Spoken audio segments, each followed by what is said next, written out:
Dannylau here with Line Real Estate, empowering individuals and families with financial success through real estate.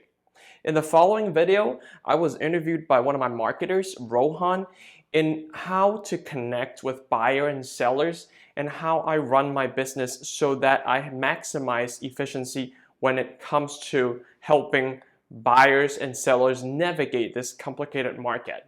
Some of the things that you do are super unique that I'm not seeing a lot of my other clients doing.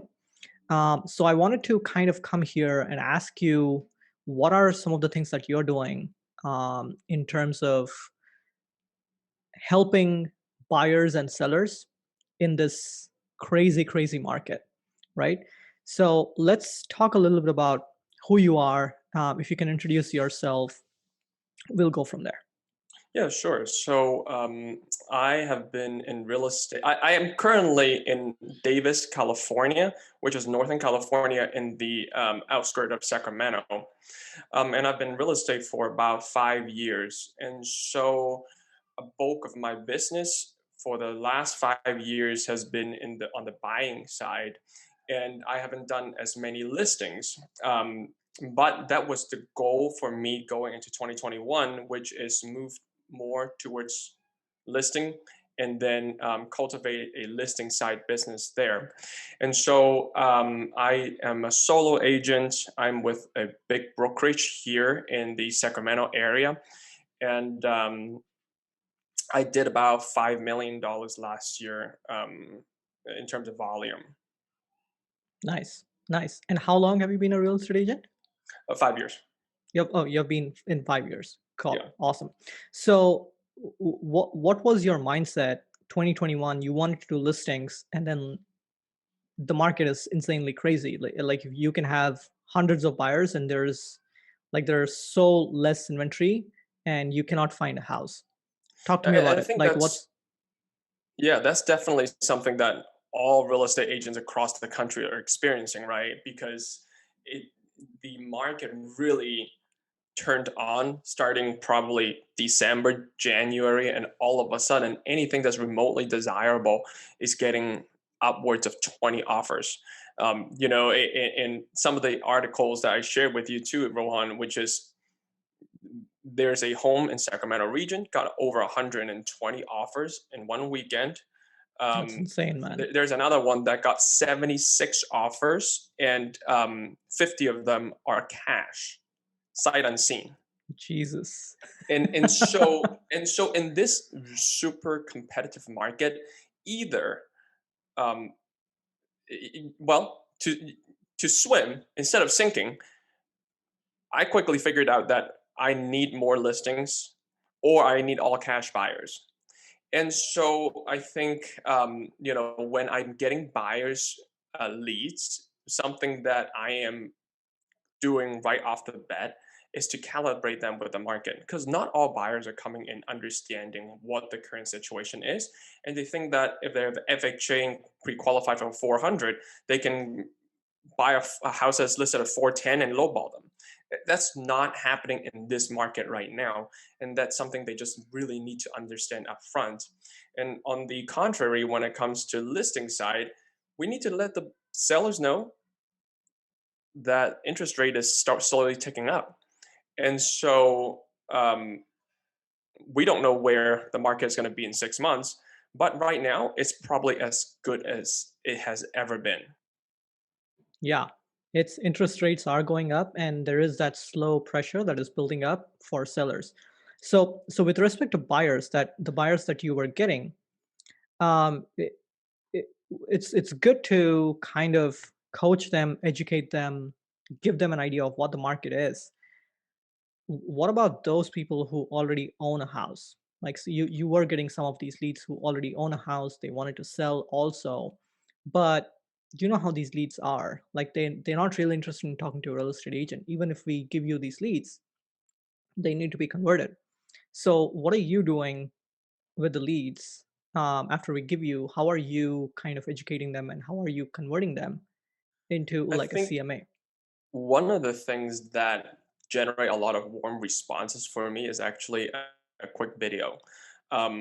I don't really care about showing my face on camera. I'm very easily just do a selfie video, and I just hit record, and then I'll just talk directly into the camera in response to the text from these leads. That chances are they once they see your face, they're more likely to click on it, and they know that you're live talking to them because whatever I'm telling them is specific to the question that they're asking. And so Sweet. I find that to be a very like you know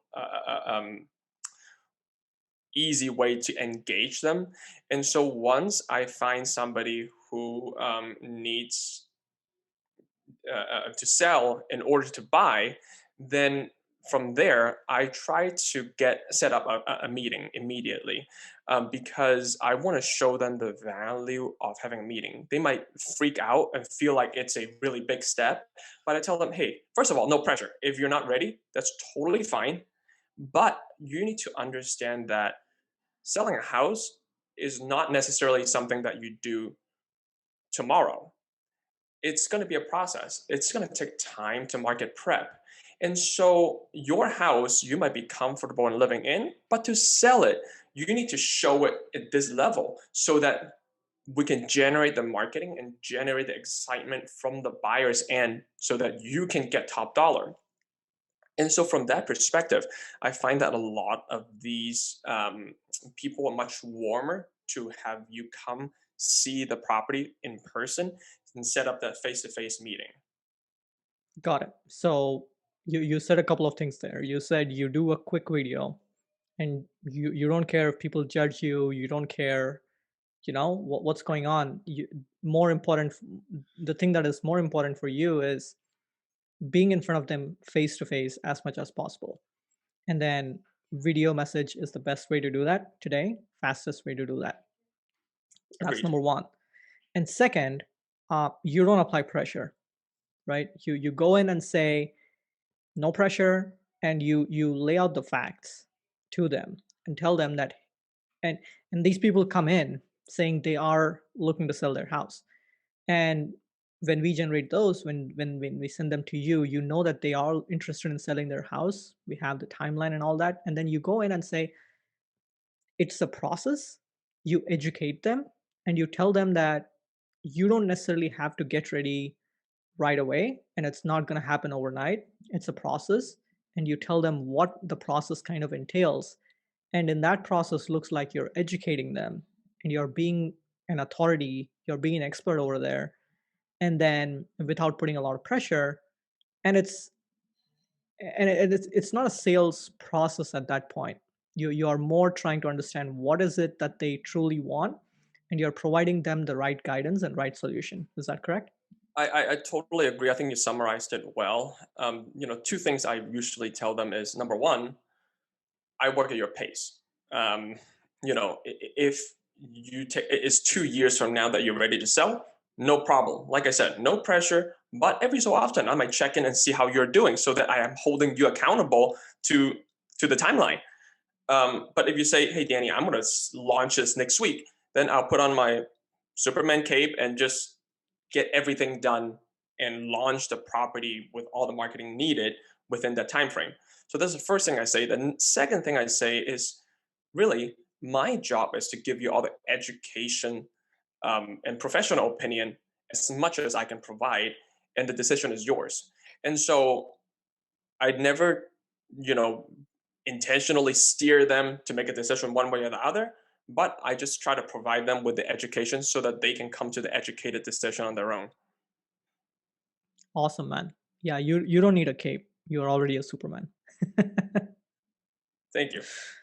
So what are a couple of pieces of advice that you have for other real estate agents who are getting these leads, either buyer leads or seller leads, to convert them into a good CMA?